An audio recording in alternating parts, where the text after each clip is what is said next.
Kalau Anda berdana hanya untuk melipat gandakan buah karma baik, itu bukan praktek Dhamma.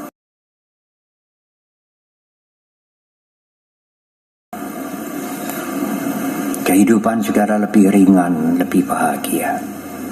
Siap menghadapi apapun yang bujingli itu. Siap saya, siap. Yang perlu saya lepas. Dan semuanya itu juga tidak kekal.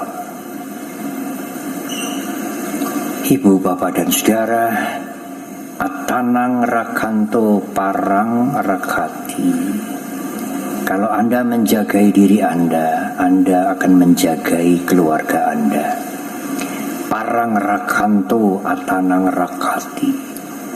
Kalau Anda ingin menjagai keluarga Anda, menjagai orang lain, caranya adalah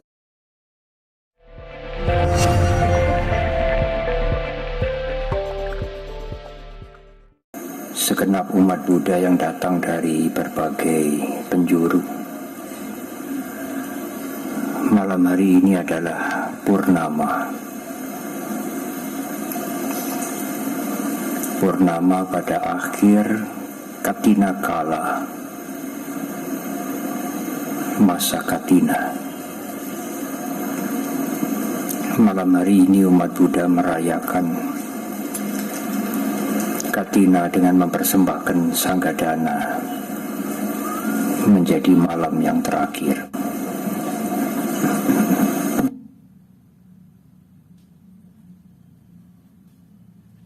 Kami melihat di mana-mana umat Buddha dengan sukacita menghadiri perayaan Katina, bahkan tidak puasanya sekali. Semalam di wihara Kelapa Gading saya bertanya dengan salah seorang umat,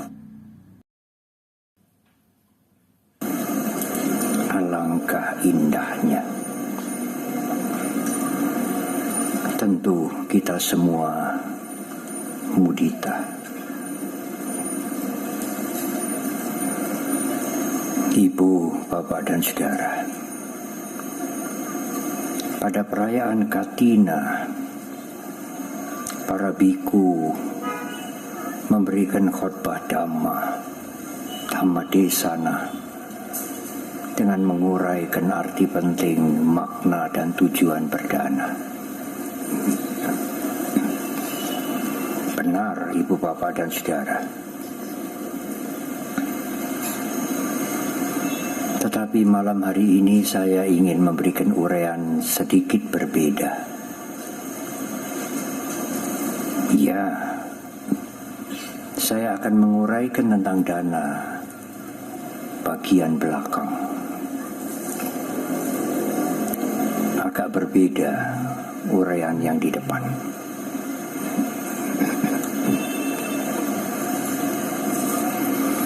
Ibu, bapak, dan saudara, sering kami menerima tamu, umat Buddha ataupun bukan.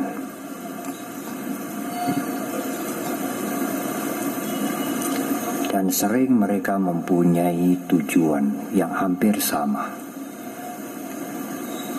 Bante, apakah Bante bisa memberikan saya jimat, amulet, atau apalah Bante? Mungkin juga parita atau mantra yang bisa melindungi keluarga saya, agar keluarga saya tenang, tidak banyak masalah, rukun, dan juga harmoni. Pertanyaan dan permintaan yang menarik.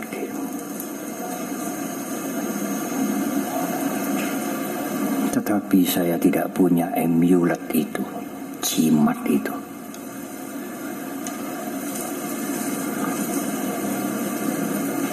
Guru Agung Buddha Gotama memesankan, Atanang rakato parang atanang rakanto parang rakati parang rakanto atanang rakati. Saya akan menerjemahkan kalimat yang kedua lebih dahulu. Kalau Anda ingin melindungi keluarga Anda, atanang rakati, lindungilah diri Anda sendiri. Kalau Anda bisa melindungi diri Anda sendiri, atanang rakanto parang rakati, Anda bisa melindungi orang lain. Kalau Anda bisa melindungi diri Anda sendiri, Anda bisa melindungi keluarga Anda. Itulah pesan amulet yang diberikan oleh Guru Agung kita. Kalau saudara bisa melindungi diri Anda sendiri, Anda memberikan kedamaian kepada keluarga Anda. Anda memberikan inspirasi kebaikan terus-menerus, bimbingan kepada keluarga Anda. Tetapi kalau Anda tidak bisa mengendalikan diri Anda, sembrono,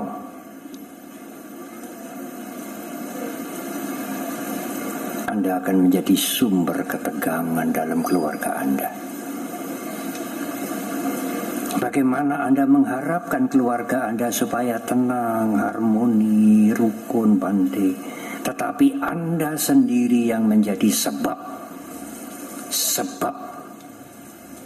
kekacauan di dalam rumah tangga Anda sendiri, karena Anda tidak mengendalikan diri Anda.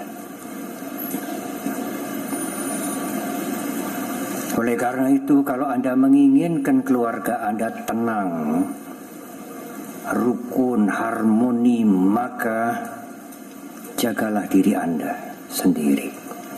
Dengan menjaga diri Anda akan menjaga keluarga Anda.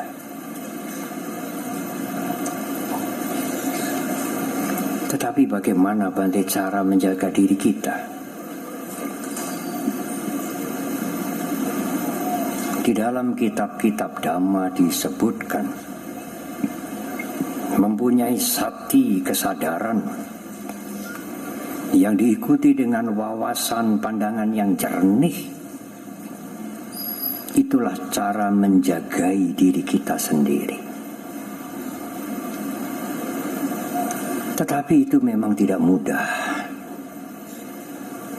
apalagi tidak pernah mengenal meditasi, tidak mengerti kesadaran sati, tidak mengerti apa itu sampajanya. Oleh karena itu saya akan memulai dengan cara yang mudah, Ibu Bapak dan Saudara, untuk menjagai diri kita ini. Karena sekali lagi kalau kita mampu menjagai diri kita, kita akan mampu menjaga keluarga dan lingkungan kita. Cara yang mudah adalah jangan berbuat jahat. Mengendalikan diri untuk tidak melakukan kejahatan. Jangan membunuh, itu yang utama. Jangan menyakiti. Karena membunuh atau menyakiti itu mengakibatkan penderitaan orang lain. Selain buruk untuk dirinya sendiri, buruk untuk keluarganya, Yang kedua, jangan mencuri. Meskipun barang itu kelihatan tidak mempunyai tuan, tergeletak begitu saja, tetapi bukan milik Anda. Ingat ini, jangan diambil.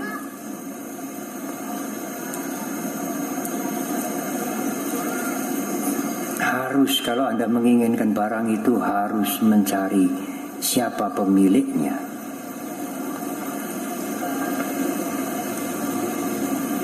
Kalau saudara biasa mengambil barang-barang yang saudara anggap bukan milik saudara, itu mencuri.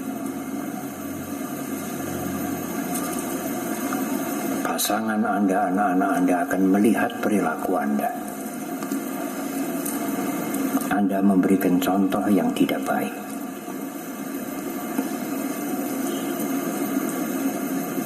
Jangan selingkuh. Kalau salah satu pasangan selingkuh, ramelah keluarga itu. Bisa hancur. Karena salah satu pasangan tidak bisa mengendalikan diri. Apa yang ingin saudara wariskan kepada anak-anak saudara? Bukan hanya modal, bukan hanya materi, bukan hanya pendidikan, tetapi keteladanan perilaku yang baik. Anda memberikan materi cukup, uang cukup, modal cukup, tetapi Anda mempertontonkan kepada mereka perilaku yang tidak baik. Itu warisan juga untuk anak-anak, ibu, bapak, dan saudara.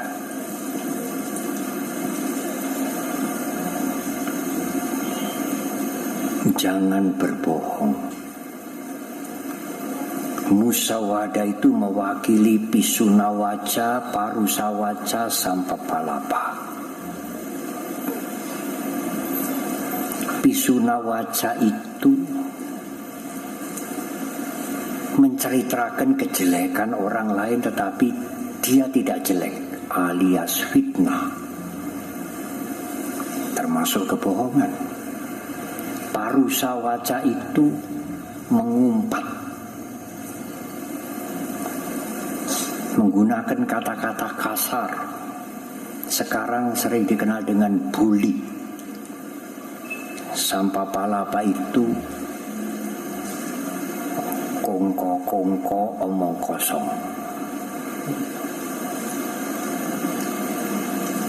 Iya, Bante, sekarang ini temannya anak-anak itu di sekolah itu saling membuli, mengolok-olok. Benar, ibu, bapak, dan saudara. Sering-sering yang banyak membuli anak-anak kita itu orang tuanya sendiri. Hati-hati, hati-hati. Mamanya, papanya itulah yang membuli anaknya sendiri. Dan itu akan disimpan di bawah sadar mereka sampai mereka dewasa. Hati-hati, ibu, bapak. Kalau seorang ibu, seorang ayah punya anak dua, mungkin masih SD, dianggap masih bodoh. Lalu di depan teman-temannya mengatakan, ini yang ini bodoh, ini dedel. Kalau yang ini otaknya agak encer, pinter ini.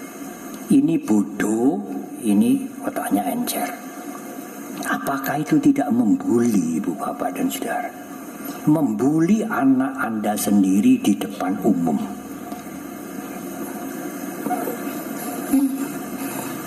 Sangat tidak bijak.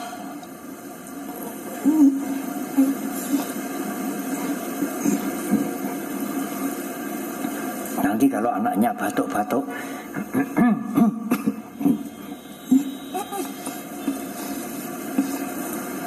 Katanya kalau di tempat yang lain itu ibunya ayahnya menyayang. Ayo diobati supaya kamu gak batuk-batuk. Disayang, ayo diobati. Kalau di sini anaknya batuk-batuk, es terus, gorengan terus. Begitu toh? Apa itu tidak membuli? Membuli anak-anak kita sendiri. Tidak disayang, tidak ditolong, tetapi es terus.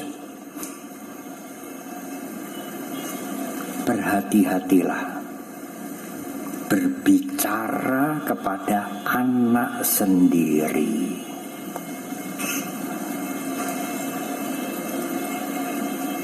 Bante, kasarnya kata lebih kejam mana Bante? Ibu-ibu itu kepada anaknya sendiri atau kepada anaknya orang lain? Oh, lebih kejam kepada anaknya sendiri. Kepada anaknya orang lain tidak berani. Nanti orang tuanya akan membalas. Tetapi kalau kepada anaknya sendiri tidak ada yang ditakuti. Membuli seenaknya sendiri. Berhati-hatilah ibu bapak sekalian.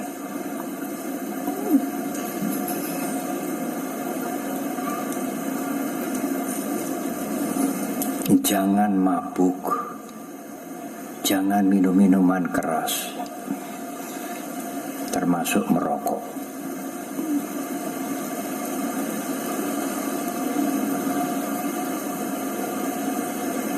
Ada umat yang sering meminjamkan mobil pada kami. Suatu hari sopirnya itu kena stroke ringan. Setiap dia datang ke dokter, dokternya itu selalu bertanya, "Bapak rokok? Bapak rokok?" Padahal dia tidak rokok. Ada juga kenalan baik mantan pejabat yang setelah mendengarkan khotbah saya di dalam seminar,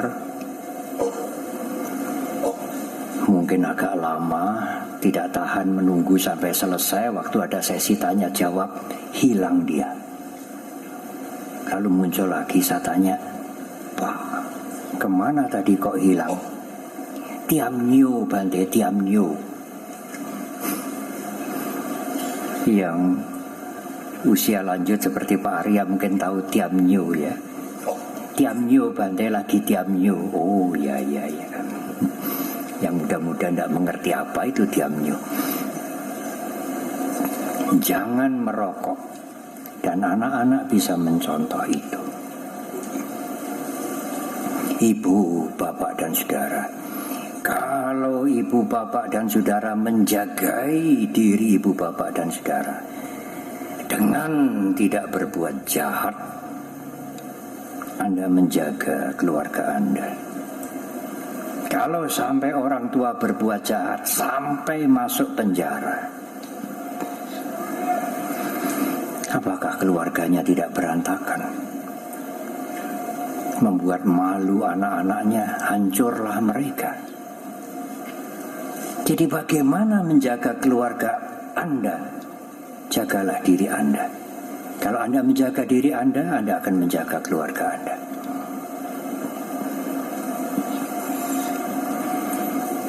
Tetapi ada yang lebih menarik. Bante, saya sudah menjaga diri sebaik-baiknya Bante.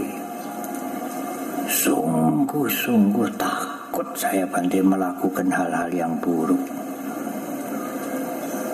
Oh iya, bagus. Tapi Bante, keluarga saya itu kok keluarga toksik.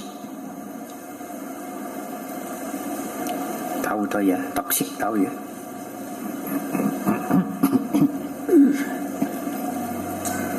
Sebelumnya saya juga tidak mengerti apa itu toksik.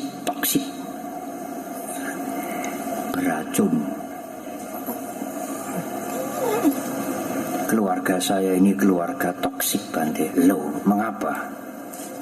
Saya menjaga diri dengan baik, sungguh-sungguh demi anak-anak, tetapi pasangan saya itu selingkuh. Pasangan ini bisa istri, bisa suami ya. Yang pandai selingkuh bukannya suami, istri juga. Dan kejam, Bante, kejam sekali. Wah, kalau kejam ini biasanya suami, tidak juga.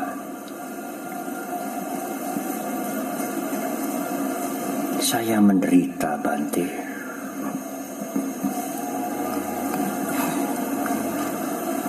Perang Rusia dan Ukraina pindah ke rumah saya.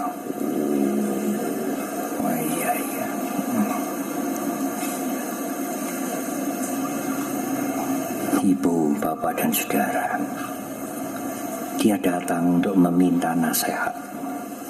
Tidak mudah memberikan nasihat pada dia. Dan itu adalah cerita nyata pada banyak keluarga.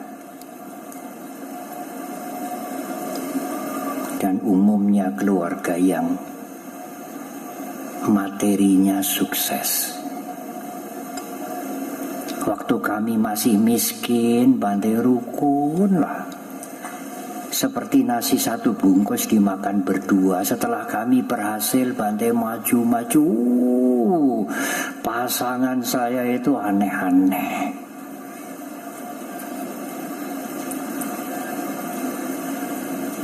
Ibu, bapak, dan saudara, saya nasihatkan kepada pasangannya yang merasa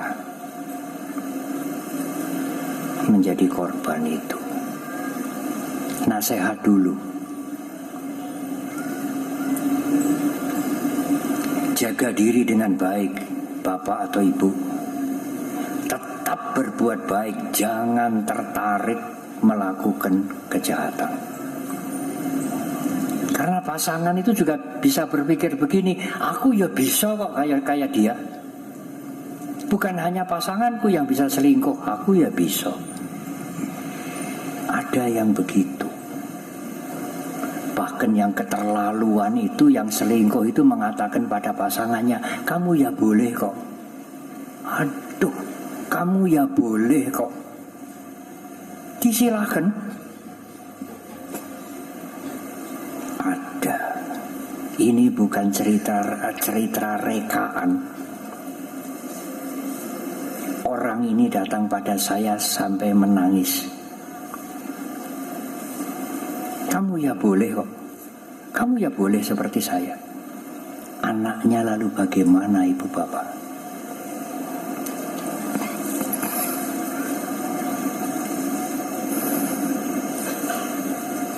Saya mengatakan kepada dia, ingat, biaro sana patika sanya nanya manya saduka micaya. Meskipun kamu marah, benci kepada pasanganmu, jangan mengharap dia celaka. Karena dia adalah orang tua dari anak-anak juga, ibu atau ayah dari anak-anak. Ya, kamu benci, kamu marah.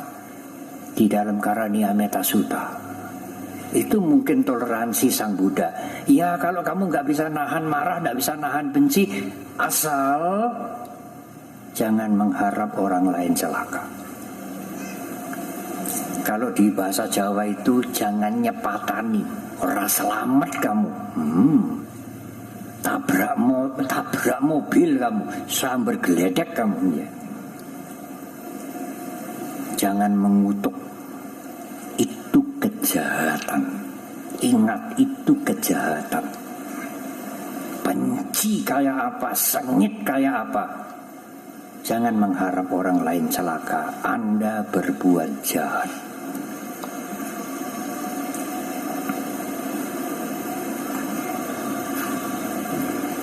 Ini nasihat kepada pengantin-pengantin baru, calon pengantin, dan juga kepada pengantin yang sudah tua-tua.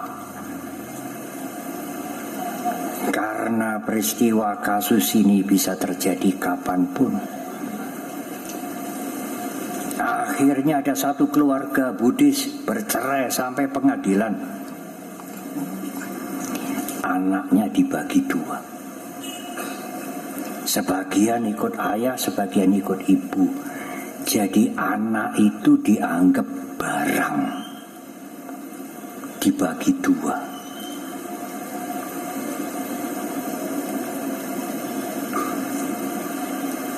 Tetapi Bante, apakah tidak ada perumah tangga yang harmoni, yang bahagia? Oh, ada.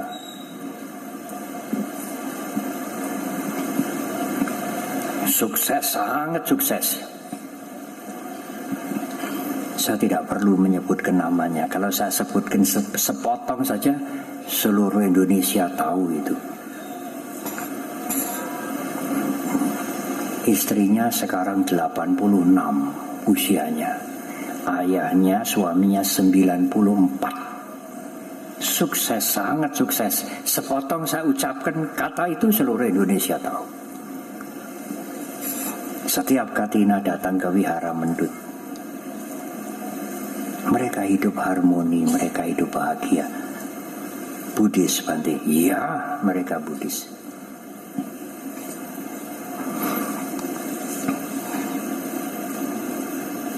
Di zaman Guru Agung kita ada seorang perumah tangga, bukan biku.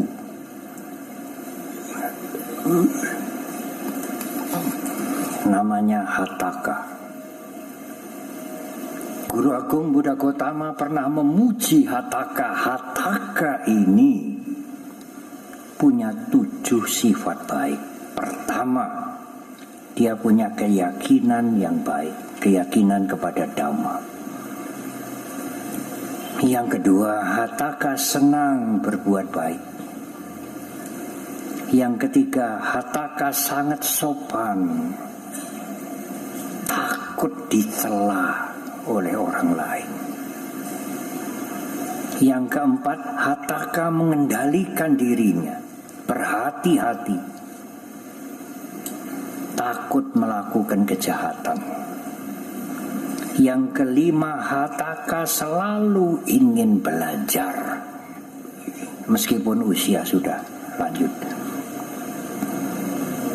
Yang keenam, Hataka suka berdana, murah hati. Dan yang ketujuh, Hataka mempunyai wisdom, kebijaksanaan. Waktu Sang Buddha Guru Agung memuji Hataka itu di depan perumah tangga yang lain, Hataka tidak ada di situ. Katanya guru yang baik tidak memuji muridnya di depan orangnya. Ya, mungkin saudara pernah dipuji tapi tidak di depan saudara. Diam-diam. Temannya memberitahu kepada Hataka, kamu dipuji Sang Buddha, kamu punya 7 sifat yang sangat baik, Hataka. Apa tanggapan Hataka? Oh, semoga waktu Sang Guru Agung Sang Bhagawa memuji saya itu tidak banyak perumah tangga yang mendengarkan. Tidak banyak perumah tangga yang mendengarkan. Itu tanggapan Hataka. Sang Buddha mendengar apa respon Hataka itu. Sang Buddha mengatakan sifatnya Hataka tambah 1 menjadi 8, rendah hati. Kalau kita bagaimana? Oh, dapat pujian sedikit sudah diupload viral kemana-mana. Oh, saya tadi ketemu Bante Panya, dipuji, oh kamu baik ya, rajin, suka berdana, lo langsung ditulis. Saat itu juga warta berita viral kemana-mana. Beda dengan Hataka. Waktu Guru Agung memuji Hataka, mengatakan semoga tidak banyak orang yang mendengar. Rendah hati.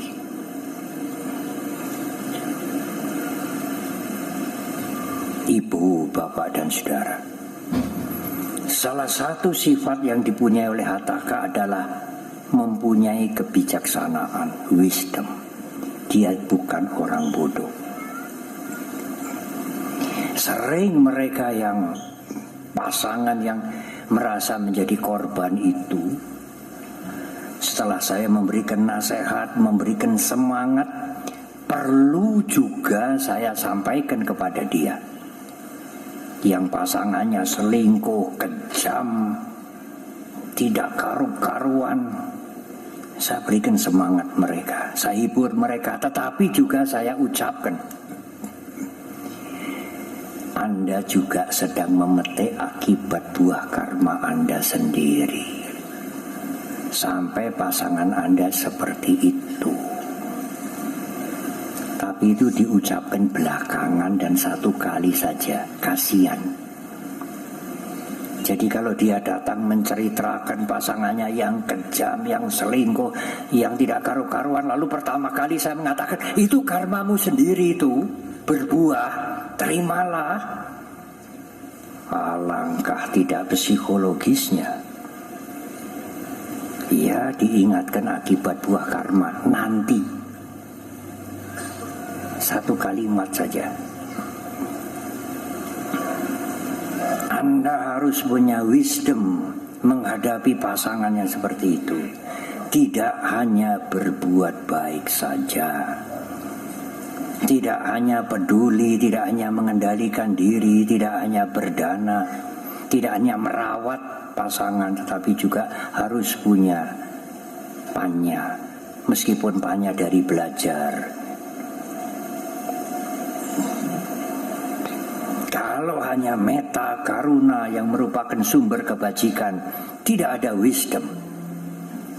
Anda menolong orang lain, membantu. Tetapi kalau mereka narkoba, kalau mereka ketagihan minuman keras, perlu uang, Anda memberikan terus karena Anda meta karuna. Itu orang baik yang bodoh. Meta karuna perlu panya, prasnya, kebijaksanaan harus punya meta karuna. Kalau hanya kebijaksanaan tok, itu orang pandai yang pelit, tukang omong, semua didebat, apa saja didebat. Panya harus ada meta karuna harus tidak menjadi orang bodoh, harus punya panya. Saya selalu mengatakan kepada mereka yang merasa dikorbankan, menjadi korban itu, Anda jangan bodoh. Kebaikan Anda sudah cukup, tetapi Anda jangan bodoh. Guru Agung tidak hanya mengajar meta karuna tok. Guru Agung mengajar kita untuk menggunakan wawasan yang jernih.